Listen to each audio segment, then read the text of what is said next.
Sala della Gran Guardia di Rovigo, palcoscenico di un evento molto atteso, la conferenza intitolata 2024, cosa attendersi dai mercati delle principali commodities in agricoltura, organizzata dal Collegio Periti Agrari di Rovigo.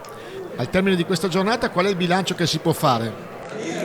Allora, è necessario un maggior dialogo. I tecnici l'hanno, anticipato.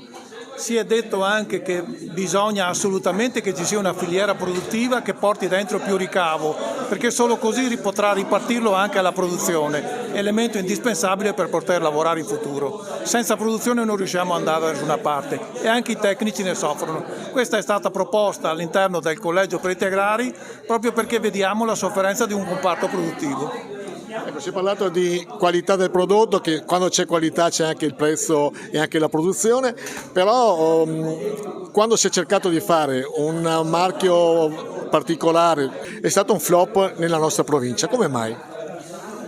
È una bella domanda, la nostra storia purtroppo non è molto edificante nel recente passato, però possiamo anche dire, e questa è condivisa anche con il vicepresidente che mi ascolta, noi abbiamo oggi necessità di recuperare marginalità nel mondo agricolo. Senza di quella soffriremo tutti nella filiera, ma nel comparto produttivo. Quindi quello che poteva essere sopportato qualche anno fa, oggi è difficile sopportarlo. Bisogna trovare assolutamente modo di trovare la soluzione.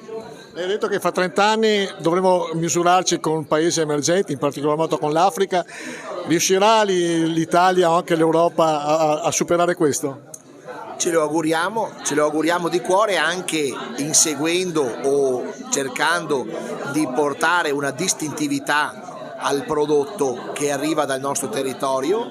Cercheremo di lavorare per valorizzare i prodotti che facciamo, in questo caso grano tenero e grano duro, il focus era principalmente sui cereali. E la nostra zona è particolarmente vocata alla loro produzione, anche il livello qualitativo è elevato. È chiaro che ci sono delle titubanze o delle perplessità iniziali, però se facciamo un ricordo del nostro passato, tante innovazioni, tante novità in primis in inizio sono state osteggiate o valutate con titubanza.